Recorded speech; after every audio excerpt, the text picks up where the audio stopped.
ആദരവായ പ്രവാചകൻ നബി മുഹമ്മദ് മുസ്തഫ സല്ലല്ലാഹു അലൈഹി വസല്ലം പറയുകയായ എന്റെ പ്രിയപ്പെട്ട സഹോദരങ്ങളെ സഹോദരിമാര് പ്രത്യേകിച്ച് ഈ ഹദീസ് കേൾക്കുക. അല്ലാഹുവിന്റെ റസൂൽ പറയാ ഏറ്റവും വലിയ സമ്പന്നനാരാ? ആ സമ്പന്നൻ ഒരു മാസം 980 കോടി രൂപ വരുമാനമുള്ള റിലയൻസ് സാമ്രാജ്യത്തിന്റെ അധിപതി മുകേഷ് അംബാനിയോ, അതല്ലെങ്കിൽ നിനക്ക് ഡിസംബർ വരെ ആവോളം ആസ്വദിക്കാൻ നെറ്റിന്റെ ഓഫർ തന്ന അനിൽ അംബാനിയോ അല്ല. ലോകം കണ്ട ഏറ്റവും വലിയ സമ്പന്നനാരെന്നറിയോ? അല്ലാഹുവിന്റെ റസൂൽ പറയാ മനസുബഹ, ആരെങ്കിലും രാവിലെ സുബഹി നമസ്കാരത്തിന് വേണ്ടി സുബഹിയുടെ ബാങ്ക് കേട്ട് അവൻ രാവിലെ അവന്റെ വീട്ടിന്റെ കിടപ്പറയിൽ എഴുന്നേൽക്കുമ്പോ, രാവിലെ എഴുന്നേൽക്കുമ്പോ അവന്റെ കുടുംബത്തിൽ വലിയ സമാധാനമാണ്, സന്തോഷമാണ്. രാവിലെ ഉറക്കത്തിൽ നിൽക്കുമ്പോ അവന്റെ ഭാര്യയുടെയും മക്കളുടെയും മുഖം കാണുമ്പോ അവന്റെ വീടിന്റെ ഉള്ളിൽ എപ്പോഴും സമാധാനവും സന്തോഷവുമാണ്. അവന്റെ കുടുംബത്തിൽ സമാധാനമുണ്ട്. രണ്ട് അവൻ എഴുന്നേൽക്കുമ്പോ രാവിലെ അവന്റെ ശരീരത്തിന് ആരോഗ്യവുമുണ്ട്. തന്റെ ഭാര്യക്കും മക്കൾക്കും അന്നത്തെ ഭക്ഷണം കൊടുക്കാൻ മണ്ണിൽ പോയി മൺവെട്ടിക്കൊണ്ട് പോരാടിയിട്ടാണെങ്കിലും തന്റെ മക്കൾക്ക് ഭക്ഷണം കൊടുക്കാൻ അവന്റെ ശരീരത്തിന് അല്ലാഹു ആരോഗ്യവും നൽകിയിട്ടുണ്ട്. 3 അന്നത്തെ ദിവസത്തേക്ക് അവന്റെ ഭാര്യ മക്കൾക്ക് കൊടുക്കാനുള്ള ഹലാലായ ഭക്ഷണം അവന്റെ കയ്യിലുണ്ട് എങ്കിൽ അവനാണ് ആ ലോകത്തിലെ ഏറ്റവും വലിയ സമ്പന്നനെന്ന് ആദരവായ പ്രവാചകൻ നബി മുഹമ്മദ് മുസ്തഫ സല്ലല്ലാഹു അലൈഹി വസല്ലമ സമ്പന്നനാകണമെന്ന് ദുആ ചെയ്യുന്ന, സമ്പന്നനാകണമെന്ന് ആഗ്രഹിക്കുന്നവരോട് യഥാർത്ഥത്തിൽ ഈ 3 കാര്യങ്ങൾ ആർക്ക് തന്നു? അവൻ ലോകത്തിന്റെ സമ്പന്നനാ. രാവിലെ സുബഹി നിസ്കാരത്തിന് വേണ്ടി ഞാൻ പള്ളിയിലേക്ക് എഴുന്നേൽക്കുമ്പോ എന്റെ ഭാര്യയുടെയും മക്കളുടെയും മുഖം കണ്ടാൽ എന്റെ ഹൃദയത്തിൽ സന്തോഷമാ. എന്നെ കണ്ടാൽ എന്റെ ഭാര്യയുടെ ഹൃദയത്തിൽ സന്തോഷമാ. തൂക്കുപാലം ജുമാ മസ്ജിദിലെ സുബഹി നമസ്കാരം കഴിഞ്ഞ് ഞാൻ ജമാഅത്തായിട്ട് ഇമാമിന്റെ പുറകിൽ നിന്ന് നിസ്കരിച്ചിട്ട് തിരിച്ചെന്റെ വീടിന്റെ ഉമ്മറപ്പടിയിൽ വന്നപ്പോ ഞാൻ കേൾക്കുന്ന ശബ്ദമേതെന്നറിയോ? എന്റെ വീടിന്റെ ഉള്ളിൽ നിന്ന് നിസ്കാരപ്പായിരുന്ന് എന്റെ ഭാര്യയും എന്റെ പെൺമക്കളും ദുആ ചെയ്യുകയാണ് സുബഹി നിസ്കരിച്ചിട്ട്. അല്ലാഹുവേ, അല്ലാഹുമ്മ ഇന്നാ നസ്അലുക ഖൈറസ് സബാഹി വഖൈറൽ മസായി വഖൈറൽ ഖലാഇ വഖൈറൽ ഖദരി വഖൈറൽ ലൈലി വഖൈറൻ നഹാരി വഖൈറ മാ ജറാ ബിഹിൽ കലം. അല്ലാഹുവേ, ഇന്നത്തെ ദിവസത്തെ ഞങ്ങൾക്ക് നീ വിധിച്ചതൊക്കെ ഖൈറാക്കണേ അല്ലാ. നീ ഞങ്ങൾക്ക് നൽകിയതൊക്കെ ഖൈറാക്കണേ അല്ലാ. എന്റെ ഭർത്താവ് ജോലിക്ക് വേണ്ടി ഇറങ്ങിപ്പോവുകയാണ്. വനഊദു ബിക മിന ശർരി സബാഹി വശർരിൽ ഖസായി വശർരിൽ ഖലായി വശർരിൽ ഖദരി. എന്റെ ഭർത്താവിനെ സർവ്വവിധ ആപത്തിൽ നിന്ന് നീ കാക്കണേ അല്ലാ. ഞാൻ സുബഹി നിസ്കാരം കഴിഞ്ഞ് എന്റെ വീട്ടിൽ ദുആ ചെയ്യുന്ന ഭാര്യയും പെൺമക്കളുമാണ് റബ്ബ് എനിക്ക് തന്നതെങ്കിൽ എന്റെ വീട്ടിൽ എനിക്ക് സന്തോഷമാ. 2 അവന്റെ ശരീരത്തിന് പരിപൂർണ ആരോഗ്യമുണ്ട്. ആരോഗ്യം അല്ലാഹു എനിക്ക് തന്ന അനുഗ്രഹമാ. രാവിലെ 10 കിലോ കുരുമുളക് പറിച്ചിട്ടാണെങ്കിലും തൂക്കുപാല തങ്ങാടിയിൽ പോയി മരച്ചീനി കച്ചവടം നടത്തിയിട്ടാണെങ്കിലും വൈകുന്നേരം എന്റെ മക്കൾക്ക് പ്യുവർ ഹലാലായ ഭക്ഷണം കൊടുക്കാനുള്ള ആരോഗ്യം എനിക്ക് എന്റെ റബ്ബ് എനിക്ക് തന്നിട്ടുണ്ട്. അന്നത്തെ ദിവസത്തെ ഹലാലായ ഭക്ഷണവും എന്റെ വീട്ടിലുണ്ടെങ്കിൽ അവനാണ് ഏറ്റവും വലിയ സമ്പന്നനെന്ന് ആദരവായ പ്രവാചകൻ നബി മുഹമ്മദ് മുസ്തഫ സല്ലല്ലാഹു അലൈഹി വസല്ലമ. അല്ലാഹു തന്ന അനുഗ്രഹമല്ലേ, അല്ലാഹു തന്ന ആരോഗ്യമല്ലേ? ഇതൊക്കെ വെച്ച് നോക്കുമ്പോ പിന്നെ നമ്മൾ എന്തിനാ ബേജാറാവുന്നത്? പടച്ച റബ്ബ് എനിക്കൊന്നും തന്നിട്ടില്ല, അവൻ എനിക്ക് പരീക്ഷണങ്ങളാതെ തന്നത്. വേണ്ട മോനെ, അപരാധിപ്പെടണ്ട. അല്ലാഹു തന്ന അനുഗ്രഹത്തെ സ്മരിക്കുക. അതോടൊപ്പം തന്നെ പടച്ച റബ്ബ് നമ്മുടെ ജീവിതത്തിൽ ദുഃഖം തന്നാൽ ആ ദുഃഖത്തിന്റെ പേരിൽ നമ്മൾ സന്തോഷിക്കുക. കാരണം എന്താ? ഞാൻ ഈ വിഷയത്തിന്റെ മർമ്മപ്രധാനമായ ഭാഗം പറയുകയാ. നമ്മളൊക്കെ പടച്ച റബ്ബിനോട് എപ്പോഴും ദുആ ചെയ്യുന്നത് എന്താ? അല്ലാഹുവേ, എനിക്ക് സ്വർഗ്ഗം നൽകണേ അല്ലാ. അല്ലാഹുമ്മ ഇന്നാ നസ്അലുക റിളാക വൽ ജന്ന. പടച്ചവനെ, നിന്നോട് ഞങ്ങൾ സ്വർഗ്ഗത്തെ ചോദിക്കുക. പോവുകയാ. നാളെ മരിച്ചിട്ട് മണ്ണിന്റെ അടിയിൽ നിന്ന് എഴുന്നേറ്റിട്ട് പരലോകത്ത് വിചാരണ കഴിഞ്ഞ് തിരിച്ചു പോകുമ്പോ അള്ളാന്റെ സ്വർഗം വേണമെന്ന് ആഗ്രഹിക്കാത്തവരാരാ? അങ്ങനെ നിങ്ങൾ ആരെങ്കിലും അള്ളാന്റെ സ്വർഗം ആഗ്രഹിക്കുന്നെങ്കിൽ അള്ളാഹുവിന്റെ ഖുർആൻ ഒരായത്ത് പറയുന്നുണ്ട്. നാളെ ഹിസാബ് കഴിഞ്ഞ് സിറാത്ത് കഴിഞ്ഞിട്ട് പടച്ചിറപ്പിന്റെ സ്വർഗത്തിന്റെ മുമ്പിലെത്തുമ്പോ ആ സ്വർഗത്തിന്റെ വാതില് താനെ തുറന്നിട്ട് സ്വർഗത്തിൽ അള്ളാഹു ഒരുക്കി വെച്ചിരിക്കുന്ന അനുഗ്രഹങ്ങൾ കാണുമ്പോ ഒരു സത്യവിശ്വാസി പറയുന്നൊരു വാക്ക് ഖുർആനിൽ സൂറത്തുൽ ഫാത്തിറിൽ അള്ളാഹു രേഖപ്പെടുത്തുന്നുണ്ട്. ഏതാണ് ആ വാക്കെന്നറിയുമോ? വഖാലുൽ ഹംദുലില്ലാഹില്ലദീ അദ്ഹബ അന്നൽ ഹസൻ ഇന്ന റബ്ബനാ ലഗഫൂറുൻ ശകൂർ. സ്വർഗത്തിന്റെ വാതിൽ തുറക്കുമ്പോ അവര് പറയും അൽഹംദുലില്ലാഹ് അൽഹംദുലില്ലാഹ്, സർവസ്തുതിയും നിനക്കാണ് റബ്ബേ. അല്ലദീ അദ്ഹബ അന്നൽ ഹസൻ, ഞങ്ങളുടെ എല്ലാ ദുഃഖങ്ങളും ഇതോടെ മാറിയല്ലോ അല്ലാഹ്. അല്ലദീ അദ്ഹബ അന്നൽ ഹസൻ, ഇതേവരെ ഞങ്ങൾക്ക് ദുഃഖങ്ങളായിരുന്നു, ഈ സ്വർഗത്തിന്റെ വാതിൽ തുറന്നതോട് ഞങ്ങളുടെ ദുഃഖങ്ങളൊക്കെ മാറിയല്ലോ അല്ലാഹ്. ഈ ആയത്തിന്റെ താഴെ മുഫസ്സിരീങ്ങൾ എഴുതി വെച്ചിട്ടുണ്ട്, ദുനിയാവിൽ ആർക്കെങ്കിലും മനസ്സിന് ദുഃഖമുണ്ടെങ്കിൽ അവൻ ഈ വാക്ക് പറയാൻ കഴിയൂ. ദുനിയാവിന് ദുഃഖമുണ്ടെങ്കിലല്ലേ സ്വർഗത്തിന്റെ മുമ്പ് സർവ്വ ദുഃഖവും മാറിയല്ലോ അല്ലാന്ന് പറയാൻ കഴിയൂ. അതുകൊണ്ട് ദുനിയാവിന് ദുഃഖവും പരീക്ഷണങ്ങളും അനുഭവിച്ചവനെ അല്ലാന്റെ സ്വർഗത്തിന്റെ വാതിൽ തുറക്കാൻ കഴിയൂ എന്ന് അള്ളാഹുവിന്റെ വിശുദ്ധ ഖുർആൻ. അള്ളാഹു നമുക്ക് ബോധം തരട്ടെ. സ്വർഗത്തിന്റെ വാതിൽ തുറന്നിട്ട് പറയാം അൽഹംദുലില്ലാഹ്, സർവസ്തുതി നിനക്കാണ് റബ്ബേ. അല്ലദീ അദ്ഹബ അന്നൽ ഹസൻ, എന്റെ എല്ലാ ദുഃഖങ്ങളും ഇതോടെ തീർന്നല്ലോ അല്ലാഹുവേ. ഇനി സ്വർഗമാണ്, ഫലാ ലഗുവൻ വലാ തഅസീമ ഫീഹാ, അവിടെ ഇനി ദുഃഖങ്ങളില്ല. സ്വർഗത്തിന്റെ വാതിൽ തുറന്നിട്ട് എന്റെ എല്ലാ ദുഃഖവും തീർന്നല്ലോ അല്ലാഹുവേ എന്ന് പറയണമെങ്കിൽ അവൻ ജീവിതത്തിൽ ദുഃഖം എന്താ നിങ്ങൾ അന്തം വിട്ടേക്കണം? അവൻ ജീവിതത്തിൽ ദുഃഖം അനുഭവിച്ചിരിക്കണം. അപ്പൊ ജീവിതത്തിൽ അള്ളാഹു ദുഃഖം തരുന്നത് ഖൈറാണോ ഷർറാണോ?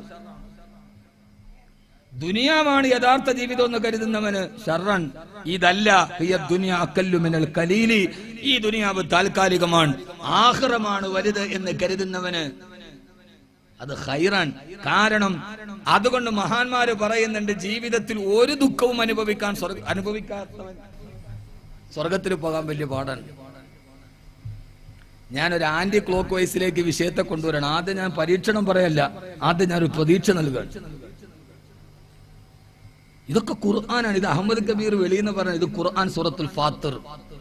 അപ്പോ ജീവിതത്തിൽ എന്തെങ്കിലും ഒരു പ്രയാസവും ദുഃഖവും ഒക്കെ ഉണ്ടായാൽ അള്ളാഹു സ്വർഗത്തിലേക്കുള്ള ദൂരം കുറച്ചു തരുന്നു എന്ന് ഒരു സത്യവിശ്വാസി സമാധാനിച്ചിരിക്കും. അള്ളാഹു നമ്മുടെ സ്വർഗത്തിലേക്കുള്ള ദൂരം കുറച്ചു തരട്ടെ. നമ്മളെ അമലുകൾ കൊണ്ടൊക്കെ സ്വർഗത്തിലേക്ക് എത്താൻ വലിയ പാടാണ്. നമ്മുടെ അമലുകൾ വളരെ കുറവാണ്.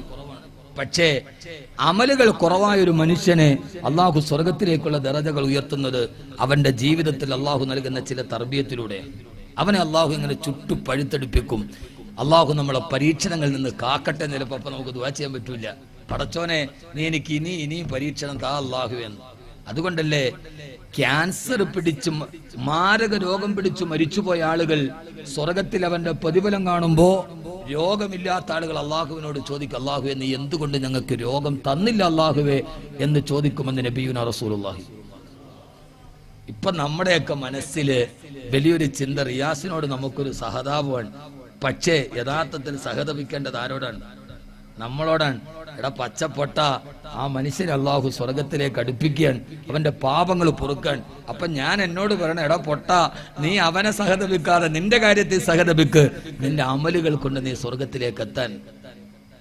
ഇശ നിസ്കരിച്ചു എന്നേ പറയാൻ പറ്റൂ, ഇശ കബൂലായോ എന്ന് പറയാൻ പറ്റുമോ? സാരിയാജി ഇശ നിസ്കരിച്ചു, ബാക്കവി ഇശ നിസ്കരിച്ചു എന്നേ ഉള്ളൂ. കബൂലിയത്ത് അള്ളാഹുടെ കയ്യിലാണ്. പക്ഷേ ജീവിതത്തിൽ അള്ളാഹു നൽകിയ ഒരു പരീക്ഷണത്തെ നമ്മൾ സഹിച്ചാൽ കബൂലാണ് എന്ന് ഉറപ്പാണ്.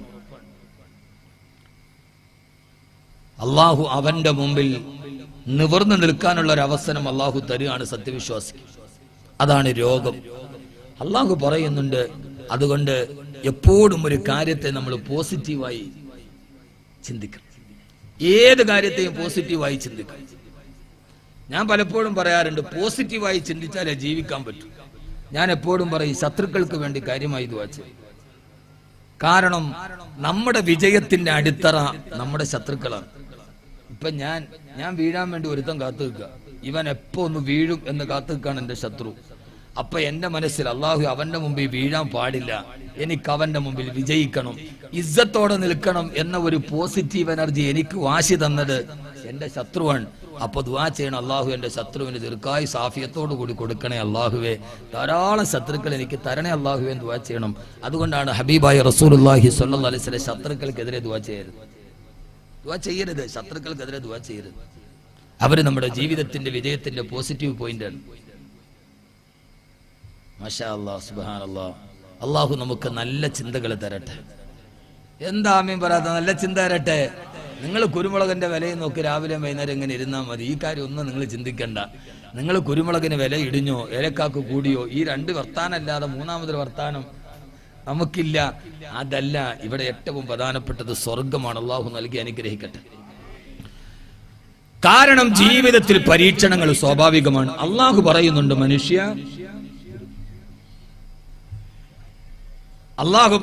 മനുഷ്യ നിന്നെ ഞാൻ പരീക്ഷിക്കും, തീർച്ചയാണ്, ഉറപ്പാണ്. അള്ളാഹു പറഞ്ഞാൽ അത് ജീവിതത്തിൽ നടന്നിരിക്കും. അതിൽ അള്ളാഹു പറയുന്നത്,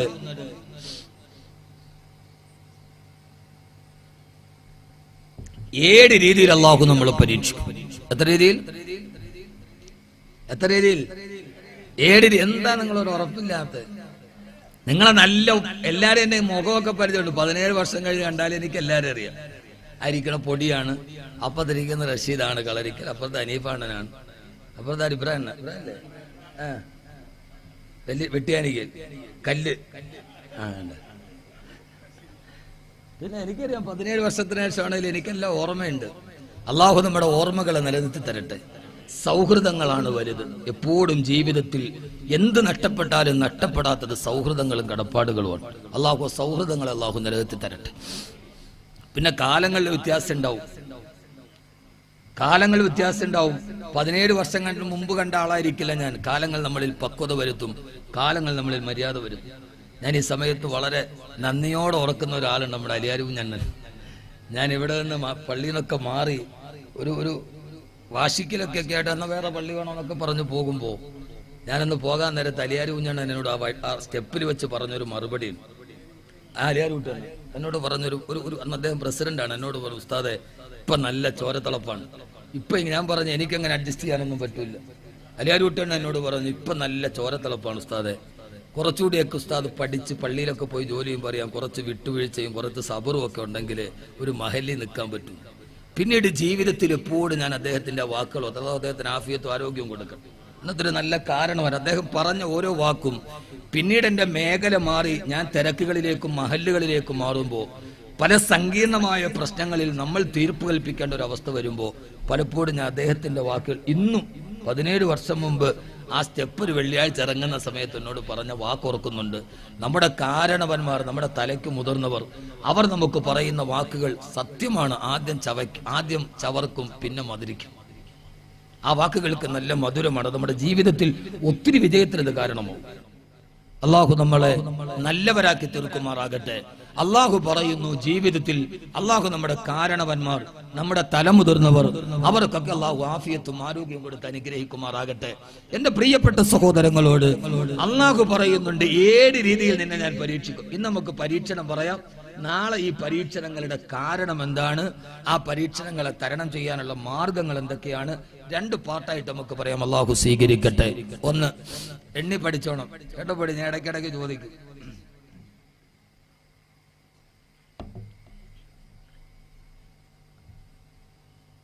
ആദരവായ പ്രവാചകൻ നബി മുഹമ്മദ് മുസ്തഫ സല്ലല്ലാഹു അലൈഹി വസല്ലം ജീവിതത്തിൽ കഠിനമായ പരീക്ഷണങ്ങൾക്ക് വിധേയനായ അള്ളാഹുവിന്റെ ഏറ്റവും നല്ല അടിമ. അള്ളാഹു പറയാണ്, മനുഷ്യ ഈ 7 പരീക്ഷണം പറയുമ്പോൾ ഇതിലേതെങ്കിലും ഒന്ന് ജീവിതത്തിൽ ഉണ്ടാവാത്ത ആരുമില്ല. സഹോദരങ്ങൾ സഹോദരിമാര് ധാരാളം ഉണ്ട്. നാളെ കുറച്ചുകൂടി സൗകര്യം സംഘാടകർ ഒരുക്കണം ഇൻഷാ അല്ലാഹ്. സഹോദരിമാര് ധാരാളമുണ്ട്. 1.5 വർഷം എനിക്ക് രുചികരമായ ഭക്ഷണം തന്ന ധാരാളം ഉമ്മമാർ, അല്ലാഹു അവർക്കൊക്കെ നല്ല ആഫിയത്തും ആരോഗ്യവും ജീവിതത്തിൽ ബറക്കത്ത് നൽകുമാറാകട്ടെ. അല്ലാഹു പറയുകയാണ്, വലനബിലുവന്നകും ബിശൈഇൻ മിനൽ ഖൗഫി വൽ ജൂഇ വനക്സിൻ മിനൽ അംവാൽ വൽ അൻഫുസി വസ്സമറാതി വബശ്ശിരിസ് സാബിരീൻ. അല്ലാഹു പറയാണ്, മനുഷ്യാവല നബിലുവന്നക്കും, തീർച്ചയായും നിന്നെ ഞാൻ പരീക്ഷിക്കും. ഏതാനും പ്രതിസന്ധികളും പ്രയാസങ്ങളും ജീവിതത്തിൽ സുഖവും ദുഃഖവും ഒക്കെ നിന്നെ തേടിയെത്തുന്ന ജീവിതത്തിൽ അല്ലാഹു പറയാ, നിന്നെ ഞാൻ തീർച്ചയായും പരീക്ഷിക്കും മാനവാ. എന്തുകൊണ്ടാണ് പരീക്ഷിക്കുക? ഒന്നാമതായി റബ്ബ് പറയുന്നത് ബിശൈഇൻ മിനൽ ഖൗഫി, അല്ലാഹു നിങ്ങളെ ഭയം കൊണ്ട് പരീക്ഷിക്കുമെന്ന്. നാനാ ഭാഗത്തു നിന്നും ഭയത്തിന്റെ കരിമേഘങ്ങൾ മുസ്ലിം സമുദായത്തിന്റെ പേരിൽ ഉരുണ്ടുകൂടുകയും ഏത് സമയത്തും ഒരു അപകടത്തിലോട്ട് കടന്നു പോകുന്ന ആപത്സൂചനകളുമായി സമുദായം ഒരു വല്ലാത്ത മുൾമുനയിൽ നിൽക്കുന്ന അവസ്ഥയിലേക്ക് നിങ്ങളെ ഞാൻ കൊണ്ടുപോകുമെന്ന് അല്ലാഹുവിന്റെ വിശുദ്ധ ഖുർആൻ. ആ ഒരവസ്ഥയെ രാഷ്ട്രീയമായ സാഹചര്യങ്ങളെ ഞാൻ വിശകലനം ചെയ്യുന്നില്ല. ഇറാഖിലെയും സിറിയയിലെയും ചെച്ചിനയിലെയും ബോസ്നിയയിലെയും സൊമാലിയയിലെയും എന്ന് വേണ്ട, ലോകത്തിന്റെ നാനാഭാഗങ്ങളിൽ അടിച്ചമർത്തപ്പെടുന്ന സമുദായത്തിന് മുകളിലൂടെ മൂളിപ്പായുന്ന ബോംബർ വിമാനങ്ങളുടെ മുകളിലൂടെ ഏത് സമയത്തും ഭീതിതമായ സാഹചര്യങ്ങളെ തടന്നു പോകുന്ന സിറിയയിലെ അലപ്പോവിൽ കൂട്ടക്കുരുതുകൾ ചെയ്യപ്പെടുന്ന, ഏത് സമയത്തും വെടിയുണ്ടകളുടെ നിഴലിൽ ജീവിക്കുന്ന ഒരു സമൂഹത്തിന്റെ ജീവിതം, ആ ജീവിതമാണ് ഇറാഖിലെ മുസ്ലിമീങ്ങളുടെ ജീവിതം, സിറിയയുടെ ജീവിതം. അല്ലാഹു അതിൽ നിന്ന് നമ്മളെ കാത്തുരക്ഷിക്കുമാറാകട്ടെ.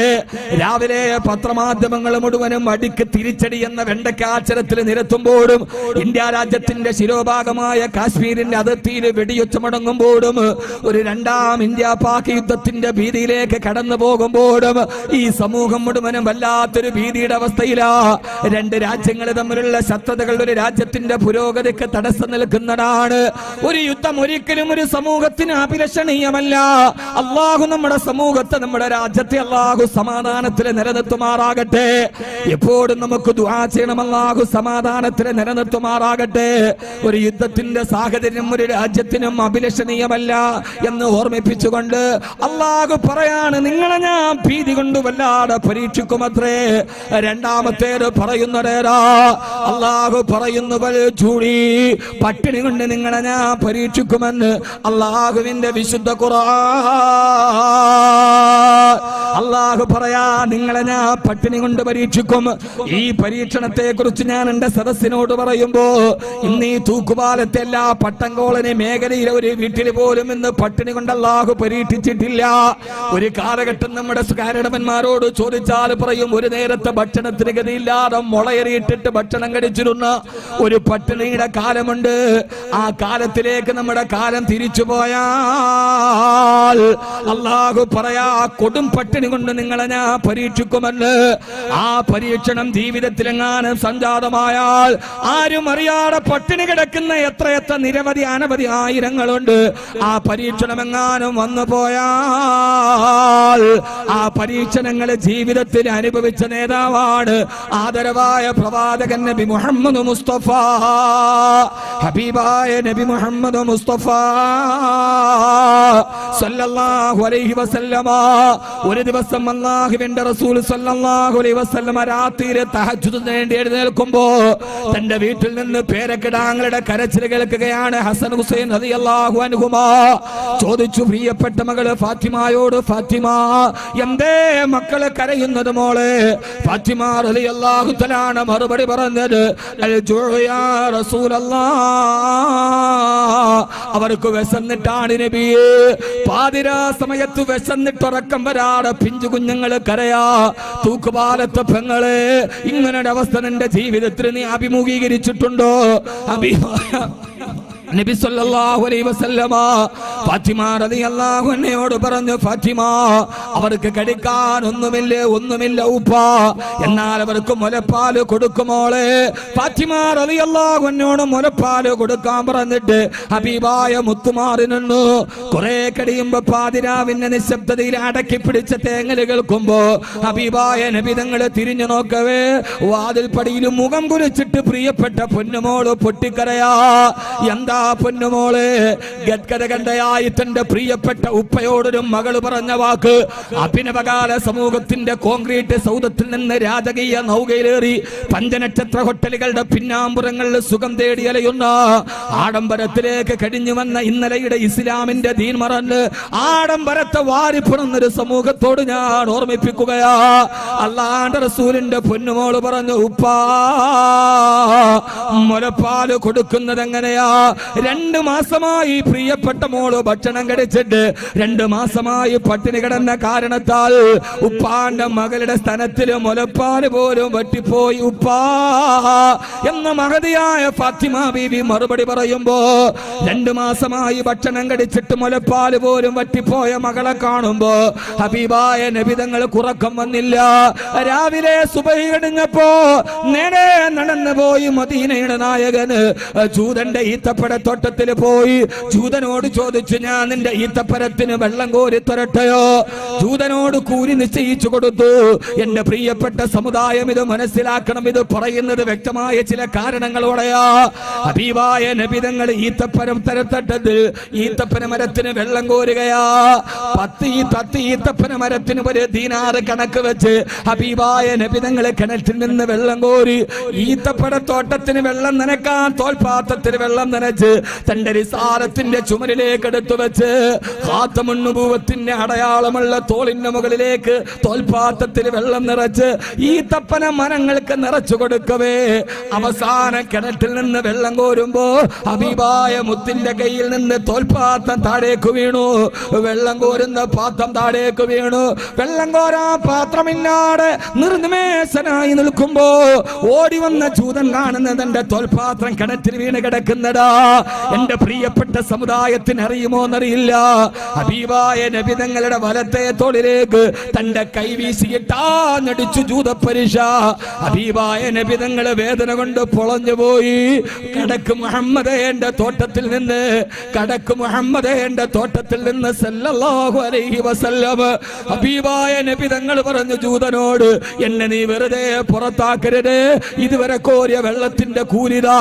ഇല്ല ഇല്ല, നിന്റെ കൂലി എന്റെ തോൽപാത്രത്തിന്റെ നട്ടപരിഹാരമാണ്. പ്രിയപ്പെട്ട ഹബീബായ നബിയുനാ റസൂലുള്ളാഹ് സല്ലല്ലാഹു അലൈഹി വസല്ലമ, അല്ലാഹുവിന്റെ റസൂൽ പറഞ്ഞു പറയല്ലേ, എന്റെ പൊന്നുമോളും പേരക്കുട്ടികളും വീട്ടിൽ പട്ടിണിയിലാ. അവരെന്റെ വരവും കാത്തിരിക്കുകയാണ്. ഒന്നും തന്നില്ലെങ്കിലും ഒരു കുമ്പിൾ ഈത്തപ്പഴമെങ്കിലും കാരക്കയെങ്കിലും പ്രതിഫലമായി തരണേ. അല്ലാഹുവിന്റെ റസൂലിന്റെ കയ്യിൽ അവസാനം 10 കാരക്ക എണ്ണിക്കൊടുത്തു ജൂതപ്പരിശ. ഹബീബായ നബി സല്ലല്ലാഹു അലൈഹി വസല്ലമ ആ 10 കാരക്കുമായി നേരെ നടന്നിട്ട് മകളുടെ വാതിലിൽ മുട്ടി. ഫാത്തിമ റളിയല്ലാഹു തആല വാതിൽ തുറക്കുമ്പോ ഫാത്തിമാന്റെ കൈ നിവർത്തിയിട്ട് അവിടേക്ക് കാരക്ക വെച്ച് കൊടുത്തു. നബിയുനാ റസൂലുള്ളാഹ് സല്ലല്ലാഹു അലൈഹി വസല്ലമ, ഫാത്തിമ നീയും കടിച്ച് ഹസനും ഹുസൈനും കൊടുക്ക്. ഫാത്തിമ ബീവി സന്തോഷത്തോടെ ഇത് എവിടെ കിട്ടി എന്ന് നോക്കി നിൽക്കവേ അല്ലാഹുവിന്റെ റസൂൽ സല്ലല്ലാഹു അലൈഹി വസല്ലം തിരിഞ്ഞു നടന്നു. തന്റെ പ്രിയപ്പെട്ട ഉപ്പ തിരിഞ്ഞു നടന്നപ്പോ ഉപ്പാന്റെ വലതേ മുകളിൽ ഒരു ജൂതന്റെ വിരലിന്റെ അഞ്ചടയാളം കണ്ടപ്പോ വാതിൽപ്പടിയിൽ ചാരി നിന്ന് തേങ്ങിക്കരഞ്ഞു. ബഹുമാനപ്പെട്ട സയ്യിദത്തുൻ നിസാഇ ഫാത്തിമത്തു സഹ്റാ റളിയല്ലാഹു തആല അൻഹാ ഉപ്പാന്റെ മുതുകത്തെ അടയാളം കിടന്ന് പട്ടിണി കൊണ്ട് പൊട്ടിക്കരഞ്ഞ പൊന്നുമോളുടെ ചിത്രത്തിന് മുമ്പിൽ നിൽക്കുമ്പോ എന്റെ പ്രിയപ്പെട്ട സഹോദരങ്ങളെ, ആരാ പോകുന്നതെന്നറിയോ? തന്റെ പ്രിയപ്പെട്ട മകൾക്ക് ഹലാലായ ഭക്ഷണം കൊടുക്കാൻ പട്ടിണി കൊണ്ട് അല്ലാഹു പരീക്ഷിച്ചപ്പോ ജൂതന്റെ തോട്ടത്തിൽ പോയി വെള്ളം കോരി കൊടുത്ത് അധ്വാനിച്ചതാരാ? ആരാണെന്നറിയോ? കിട്ടാത്തത് കൊണ്ടല്ല, ആ പ്രവാചകനോടാണ് ജിബ്രീൽ വന്നിട്ട് ചോദിച്ചത്, ഉഹദ് മല ഞാൻ സ്വർണ്ണമാക്കി തരട്ടെ നബിയേ? വേണ്ട വേണ്ട വേണ്ട വേണ്ട, എനിക്ക് ഈ സ്വർണ്ണ കുമ്പാരങ്ങൾ വേണ്ട, സ്വർണ്ണമാക്കി കൊടുക്കാമെന്ന് പറഞ്ഞിട്ട് സ്വർണം വേണ്ടെന്ന് പറഞ്ഞ് ഹലാലായ ഭക്ഷണത്തിന് അധ്വാനിച്ചതാരാ? ആ പ്രവാചകനാണ്. വമാ അർസൽനാക ഇല്ലാ റഹ്മത്തൽ ലിൽ ആലമീൻ, സർവ്വലോകത്തിനും അനുഗ്രഹീതമായി വന്ന 2.5 ലക്ഷം ചതുരശ്ര കിലോമീറ്റർ വിശാല വിസ്തൃതമായ മക്ക രാജ്യത്തിന്റെ അധിപതിയായ ആദരവായ പ്രവാചകൻ നബി മുഹമ്മദ് മുസ്തഫ സല്ലല്ലാഹു അലൈഹി വസല്ലമ. ഞാൻ ഈ സംഭവം പറഞ്ഞത് എന്തെന്നറിയോ? എന്നെ കേൾക്കാനെത്തിയ പ്രിയപ്പെട്ട ആൺകുട്ടികളോടാണ്. സ്വന്തം മകളും മക്കളും പട്ടിണി കാരണത്താൽ രാത്രിയിൽ ഉറക്കമില്ലാതെ കരഞ്ഞിട്ടും പട്ടിണി കൊണ്ട് പരീക്ഷിക്കപ്പെട്ടിട്ടും തന്റെ മകൾക്ക് ഹലാലായ ഭക്ഷണമല്ലാതെ ഹറാമിന്റെ ഒരു ഭക്ഷണം കൊടുക്കാട് ഈത്തപ്പഴത്തോട്ടത്തിൽ ചുമടെടുത്തിട്ട് തന്റെ വീട് പോറ്റിയ ഹബീബായ നബി തങ്ങളുടെ ജീവിതം പഠിക്കുക. ഏത് പട്ടിണി വന്നാലും പ്രയാസം വന്നാലും ഹറാമിനെ കുറിച്ച് ചിന്തിക്കരുത്, ലോട്ടറിയെ കുറിച്ച് ചിന്തിക്കരുത്, പലിശയെ കുറിച്ച് ചിന്തിക്കരുത്. ഏത് പ്രതിസന്ധി വന്നാലും പട്ടിണി കിടന്ന് മരിക്കേണ്ടി വന്നാലും അള്ളാഹു എനിക്ക് ആരോഗ്യം തന്നിട്ടുണ്ട്. ആരോഗ്യം കൊണ്ട് അധ്വാനിച്ചിട്ട് ഞാൻ എന്റെ കുടുംബത്തിൽ ജീവിക്കുന്നവർക്ക് ഹലാലായ ഭക്ഷണം കൊടുക്കുമെന്ന് പറഞ്ഞു കൊടുക്കാൻ അള്ളാഹുവേ ഇതുവരെ അന്നം തന്നത് നീയാണ്.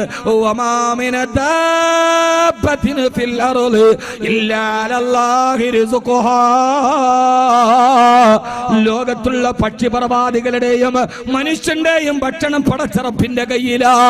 അതുകൊണ്ട് എന്റെ പ്രിയപ്പെട്ട ചെറുപ്പക്കാരാ, ഒരൽപ്പം പ്രയാസം വരുമ്പോൾ ഹറാമിലേക്ക് പോകുന്ന, ലോട്ടറിയെ കുറിച്ച് ചിന്തിക്കുന്ന, പലിശയെ കുറിച്ച് ചിന്തിക്കുന്ന, ഇല്ലമില്ല സാമ്പത്തികമായ ടൈറ്റൊക്കെ പടച്ചറപ്പ് നൽകുന്നതാ. ഇനി ഞാനൊരു ഹദീസ് നിങ്ങൾക്ക് പറഞ്ഞു തരട്ടെയോ? ഈ കൗത്തുകപാലത്തെ അങ്ങാടിയില് 100 കിണ്ടലിന്റെ ചാക്കെടുത്തിട്ട് തോളിൽ വെക്കുന്ന ചുമട്ടുകാരനില്ലേ, ചീനിക്കച്ചവടം നടത്തുന്നവനില്ലേ, കുരുമുളകിന്റെ ചാക്ക് വിളക്കുന്നവനില്ലേ, രാവിലെ മുതൽ വൈകുന്നേരം വരെ ഈ തോട്ടത്തിലും പറമ്പിലും കിളയ്ക്കുന്നവനില്ലേ? ഹബീബായ നബി സല്ലല്ലാഹു അലൈഹി വസല്ലമ പറയുകയാ, ആരെങ്കിലും അല്ലാഹു 3 പെൺമക്കളെ കൊടുക്കുകയോ അല്ല അതല്ലെങ്കിൽ 3 സഹോദരിമാരെ കൊടുക്കുകയോ ആ 3 പെൺമക്കളെ കെട്ടിച്ചു വിടാൻ, അവരെ പഠിപ്പിച്ചു വിടാൻ, ഭക്ഷണം കൊടുക്കാൻ ഒരു പിതാവ് പോയി കട്ടപ്പെട്ടാൽ തന്റെ 3 സഹോദരിമാരെ കെട്ടിച്ചു വിടാൻ, അവർക്ക് തർബിയത്ത് കൊടുക്കാൻ ഒരു സഹോദരൻ കട്ടപ്പെട്ടാൽ രാവിലെ മുതൽ വൈകുന്നേരം വരെ അവൻ ഓട്ടോറിക്ഷ ഓടിച്ചാൽ ഫഹുവക മുജാഹിദി ഫീ സബീലില്ലാഹ്, അവൻ അല്ലാഹുവിന്റെ മാർഗത്തിൽ ജിഹാദ് ചെയ്തവനെ പോലെയാ. തന്റെ പെൺമക്കളെ കെട്ടിച്ചു വിടാൻ ഓട്ടോറിക്ഷ ഓടിച്ചാൽ ഓടിക്കുന്ന സമയം മുഴുവനും അവരുടെ മുജാഹിദിന്റെ അല്ലാഹുവിന്റെ ദീനിനു വേണ്ടി രക്തസാക്ഷിത്വം വഹിച്ചവന്റെ പ്രതിഫലമാ. തന്റെ ഭാര്യക്കും മക്കൾക്കും ഹലാലായ ഭക്ഷണം കൊടുക്കാൻ തോട്ടത്തിൽ പോയി മൺവെട്ടി കൊണ്ട് കിളച്ചിട്ട് വൈകുന്നേരം കിട്ടുന്ന പൈസ കൊണ്ട് തന്റെ ഭാര്യ മക്കൾക്ക് ഹലാലായ ഭക്ഷണം കൊടുത്താൽ അവൻ ബദറിൽ പങ്കെടുത്ത, ഉഹദിൽ പങ്കെടുത്ത, ഹംദക്കിൽ പങ്കെടുത്ത അസ്ഹാബുൻ നബിയിൽ മുസ്തഫ സല്ലല്ലാഹു അലൈഹി വസല്ലമയുടെ പ്രതിഫലമാണെന്ന് ആദരവായ പ്രവാചകൻ നബി മുഹമ്മദ് മുസ്തഫ. ഏത് പട്ടിണിയും ഏത് പരീക്ഷണവും വന്നാലും അല്ലാഹ് കിട്ടപ്പെടാത്തത് ചെയ്യരുത്, അല്ലാഹ് കിട്ടപ്പെടാത്തത് ചെയ്യരുത്. എത്ര പട്ടിണി അനുഭവിച്ചു. ഒരു ദിവസം ഹബീബായ നബി മുഹമ്മദ് മുസ്തഫ, ഹബീബായ നബി മുഹമ്മദ് മുസ്തഫ സലാത്തില്ലെങ്കിൽ ഇല്ല. ഞാൻ നാട്ടുവർത്താനം തന്നെ പറയാത്തത് വിഷയം പറയണമെന്നൊരു കർക്കശ നിർബന്ധ ബുദ്ധി എനിക്കുള്ളത് കൊണ്ടാണ്. നിങ്ങൾ സഹകരിച്ചില്ലെങ്കിൽ ഇല്ല. വാഹ്റദവാൻ അൽഹംദുലില്ലാഹി റബ്ബിൽ ആലമീൻ. അല്ലാഹു ബോധം തരട്ടെ. അതോ ഇനി ശാസ്ത്രം പറയണോ? ഇതും ഇനി പറയാൻ പോണ ഇതിന്റെ രസകരമാണ്. പൊന്നുമനെ അധ്വാനിക്കുന്നതിന് അള്ളാഹുവിന്റെ അടുക്കൽ പ്രതിഫലം. ഭാര്യയും മക്കളെയും തർബിയത്ത് ചെയ്യാൻ, അവരെ കെട്ടിച്ചു വിടാൻ ഒരുത്തൻ അവൻ അധ്വാനിച്ചാൽ അള്ളാഹുവിന് നൽകുന്ന പ്രതിഫലം സഹാബത്തിന്റെ പ്രതിഫലമാണ്. നമ്മൾ എന്തിനാ ലോട്ടറിയെ കുറിച്ചും പലിശയെ കുറിച്ചും ചിന്തിക്കുക? ഇതെന്റെ റബ്ബ് തന്നതാണ്. ഇന്നാ ലില്ലാഹി വ ഇന്നാ ഇലൈഹി റാജിഊൻ. ഇന്നാ ലില്ലാഹി, ഞാൻ അള്ളാഹുവിനുള്ളതാണ്, ഞാൻ നിന്റെ അടിമയാണ്. അള്ളാഹുവേ, അടിമയുടെ കാര്യത്തിൽ എന്ത് തീരുമാനം എടുക്കാൻ ഉടമയ്ക്ക് അവകാശമുണ്ട്. നിനക്കെന്നെ പരീക്ഷിക്കാം, നിനക്കെന്നെ സന്തോഷപ്പെടുത്താം. എന്താണെങ്കിലും റളീനാ ബില്ലാഹി റബ്ബ വബിൽ ഇസ്ലാമി ദീന വബി മുഹമ്മദിൻ സ്വല്ലല്ലാഹു അലൈഹി വസല്ലം റസൂലൻ വനബിയ. എന്താണെങ്കിലും എനിക്ക് തൃപ്തിയാണ്. എന്തിനാ നമ്മളിങ്ങനെ ബേജാറാവുന്നു? ഒരു ബേജാറും ആവേണ്ട കാര്യമില്ല. അള്ളാഹു നമുക്ക് ബോധം തരട്ടെ, അള്ളാഹു നമുക്ക് ബോധം തരട്ടെ.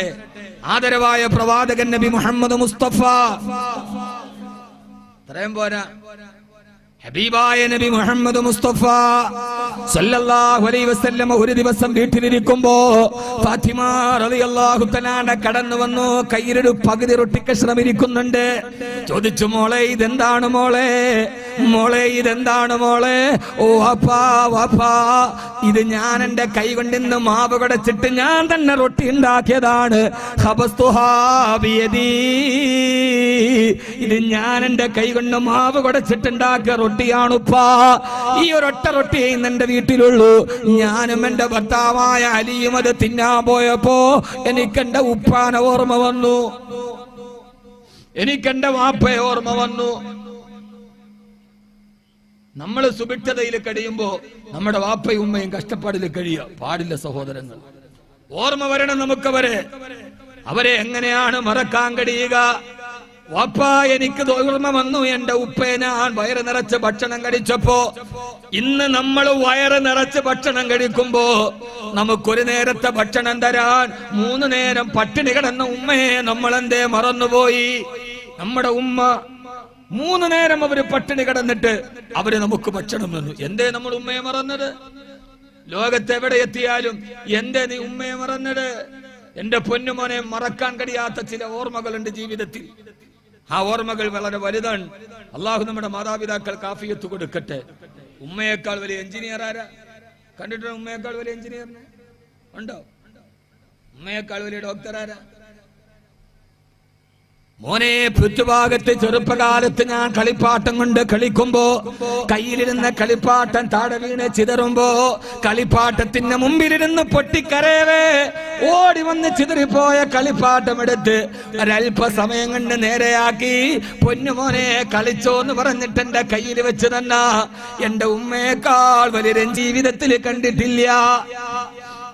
മുറ്റത്തോടി കളിക്കുമ്പോ കാല് തട്ടി താഴെ വീടവേ കാലിന്റെ മുട്ടുപൊട്ടിയിട്ട് പൊട്ടിക്കരയുമ്പോ ഓടി വന്നിട്ട് തൊട്ടടുത്ത് നിന്ന പച്ചില പറിച്ച് കയ്യിൽ വെച്ചിട്ട് അത് നന്നായിട്ട് തിരുമ്മി ഒരൽപ്പം തുപ്പലും ചേർത്ത് എന്റെ മുറിവിലേക്ക് വെച്ച് കെട്ടി തന്നിട്ട് കൺമണിയെ എന്ന് പറഞ്ഞ് എന്നെ ആശ്വസിപ്പിച്ച എന്റെ ഉമ്മയേക്കാൾ വലിയൊരു ഡോക്ടറെ പിന്നെ ഞാൻ എന്റെ ജീവിതത്തിൽ കണ്ടിട്ടില്ല.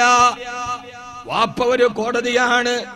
വാപ്പയുടെ കോടതിയിൽ വാപ്പ പിടിച്ചിട്ട് മറുകയിൽ ചൂരലുമായി എന്തിനു ചെയ്തടാ, ഏതിന് ചെയ്തടാ എന്ന് വാപ്പ അടിക്കാൻ ചൂരലും ഓങ്ങി നിൽക്കവേ ഉമ്മ അടുക്കളയിലേക്ക് നോക്കി അവസാനവട്ട വിളി വിളിക്കുമ്പോ അടുക്കളയിൽ നിന്നോടി വന്ന് വാപ്പയോട് തർക്കിച്ച് ജയിച്ച് വാപ്പാന്റെ ചൂരലിൽ നിന്ന് എന്നെ വിളിച്ചു മോദിപ്പിച്ചു കൊണ്ടുപോയ എന്റെ ഉമ്മയേക്കാൾ വലിയൊരു വക്കീലിനെ പിന്നെ ഞാൻ എന്റെ ജീവിതത്തിൽ കണ്ടിട്ടില്ല. പിന്നെങ്ങനെയാണ് മക്കളെ ഇവരെ നമ്മൾ നമ്മുടെ സുഭിക്ഷതയിൽ ഓർക്കാതെ പോയത്? നിന്നേക്കാൾ വലിയ എന്തേ മോനെ, നീ അനുഭവിക്കുന്ന തണലിൽ നിന്ന് നിന്റെ വാപ്പ അനുഭവിച്ച വെയിലാണ്, നിന്റെ വാപ്പ അനുഭവിച്ച വെയിലാണ് നീ ഇന്ന് അനുഭവിക്കുന്ന തണലെന്ന് തിരിച്ചറിയാൻ ഈ അങ്ങാടിയിൽ എന്റെ ഉപ്പ എത്രയാണ് കഷ്ടപ്പെട്ടത്. ലോകത്തേത് 7 സ്റ്റാർ ഹോട്ടലിൽ കിടന്നാലും ദുബൈ രാജാവിന്റെ സബീൽ പാലസിൽ ഇരുന്നാലും നഷ്ടപ്പെടുന്ന ചില ഓർമ്മകളുണ്ട്. വല്ലാതെ മഴയത്ത് കിടന്ന് കുളിച്ച് കളിച്ച് അവസാന ഈറനണിഞ്ഞ മുടിയുമായി കയറി വരുമ്പോ ഓടി വന്നിട്ട് കൈ കൊണ്ടിങ്ങനെ ചേർത്ത് നെഞ്ചിലേക്ക് പിടിച്ചിട്ട് കൺമണിയെ തലയിൽ വെള്ളം നിന്നാൽ പനി പിടിക്കും മോനെ എന്ന് പറഞ്ഞ് തലയിൽ കിടന്ന അടുക്കളയുടെ ദുർഗന്ധമുണ്ട തലമുണ്ടെടുത്തിട്ട് ഉമ്മ നമ്മുടെ തല തോർത്തി തന്ന ഒരു ബാല്യകാലം. ആ ഉമ്മയുടെ തലമുണ്ടിന്റെ ഗന്ധം ലോകത്തെ ഒരു പെർഫ്യൂമിനും അത്രയും വലിയ ഗന്ധം തരാൻ കഴിയില്ല. ഉമ്മയുടെ അടുക്കളയുടെ കരിയുടെ ദുർഗന്ധമുള്ള ഒരു നേരിയത് വെച്ച് നമ്മുടെ തലതോത്തി തന്ന ഒരു ഓർമ്മയുണ്ട്. അതിന് പകരം വെക്കാൻ പറ്റുന്ന ഒരു ഓർമ്മ ലോകത്തിലുണ്ടാവില്ല. പിന്നെ എങ്ങനെയാണ് നമ്മൾ അവരെ സുഭിക്ഷതയിൽ മറക്കുക? അള്ളാഹു നമ്മുടെ മാതാപിതാക്കൾക്ക് ആഫിയത്തും ആരോഗ്യവും കൊടുക്കട്ടെ. മരിച്ചവർക്ക് അള്ളാഹു ഖബർ വിശാലമാക്കി കൊടുക്കട്ടെ. അവരെത്രയാണ് നമുക്ക് വേണ്ടി സഹിച്ചത്. ഇന്ന് നമ്മൾ അനുഭവിക്കുന്ന തണൽ മുഴുവനും അവര് കൊണ്ട വെയിലാണ്, ഉറപ്പാണ്. ഇന്ന് നമ്മുടെ ഉറക്കം മുഴുവനും അവർ നമുക്ക് വേണ്ടി ഉറക്കമുളച്ചതാണ്. അവരെത്ര രാത്രി നിനക്കുറക്കമൊഴിച്ചതാ, അവർക്കുള്ള നെഞ്ചും മെത്ത പോൽ വിരിച്ചിട്ടതാ. അവരെത്ര രാത്രി നിനക്കുറക്കമൊഴിഞ്ഞതാ, അവർക്കുള്ള നെഞ്ചും മെത്ത പോൽ വിരിച്ചിട്ടതാ.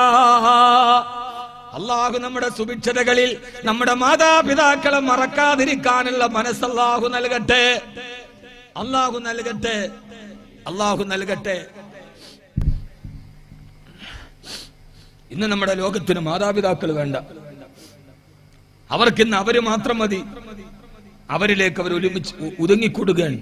ബന്ധങ്ങൾക്ക് ബന്ധങ്ങൾക്ക് വലിപ്പമില്ലാത്തൊരു ലോകത്ത് പിന്നെ ജീവിതത്തിന് വലിയ രസക്കൂട്ടുകൾ ഉണ്ടാവില്ല. നമ്മളെ ഇന്ന് ഏറ്റവും സന്തോഷപ്പെടുത്തുന്ന കാഴ്ച ഏതെന്നറിയൂ? ഏതാ? അള്ളാഹു നമ്മുടെ മാതാപിതാക്കൾക്ക് ദീർഘായുസ്സ് നൽകട്ടെ.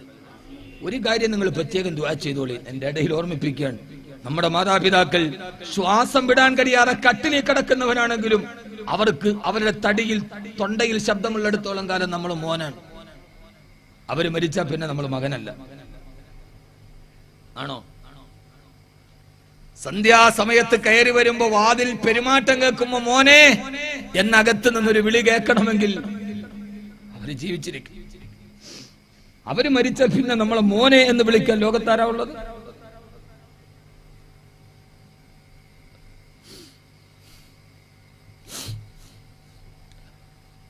എത്ര വയസ്സായാലും എത്ര അവശതയിലാണ്. ഈ വാളിന്റെ തിരക്കിന്റെ ഒക്കെ ഇടയിൽ വീട്ടിൽ പോയിരിക്കുമ്പോ കാണുന്നൊരു വലിയ കാഴ്ച എന്താണെന്നറിയോ? നമ്മുടെ മക്കളെ എടുത്തിട്ട് നമ്മുടെ ഉമ്മ മടിയിൽ വെച്ച് മുത്തം കൊടുക്കുമ്പോ അത് അകലേന്ന് കണ്ടു നിൽക്കുന്ന നമ്മുടെ മനസ്സിനുണ്ടാകുന്ന ഒരു കുളിരുണ്ട്. നമ്മുടെ ഭാര്യയെ ചേർത്തിയിട്ടിരുത്തിയിട്ട് നമ്മുടെ ഉമ്മ ആ ഭാര്യയോട് കുശലം പറയുമ്പോൾ അത് കണ്ടു നിൽക്കുന്ന നമ്മൾ അനുഭവിക്കുന്ന ഹൃദയത്തിന്റെ ഒരു സുഖമുണ്ട്. അള്ളാഹു ആ സുഖം നമുക്ക് നൽകി അനുഗ്രഹിക്കട്ടെ. അതാ പറഞ്ഞ, ആരെങ്കിലും രാവിലെ എഴുന്നേറ്റുമ്പോ കുടുംബത്തിൽ സന്തോഷം ഉണ്ടെങ്കിൽ അവനാ ഏറ്റവും വലിയ സമ്പന്നൻ. പട്ടിണി കിടന്ന് പെണ്ണുങ്ങൾ പറയില്ല, കഞ്ഞി കുടിച്ചിട്ടാണെങ്കിലും വേണ്ടില്ല, സ്നേഹം ഉണ്ടായാൽ മതി. അതാണ് ഏറ്റവും വലിയ സമ്പന്നത. വഖൈറുൽ ഗിനാ ഗിനൽ ഖൽബ്. ഏറ്റവും നല്ല സമ്പന്നത ഹൃദയത്തിന്റെ സമ്പന്നത.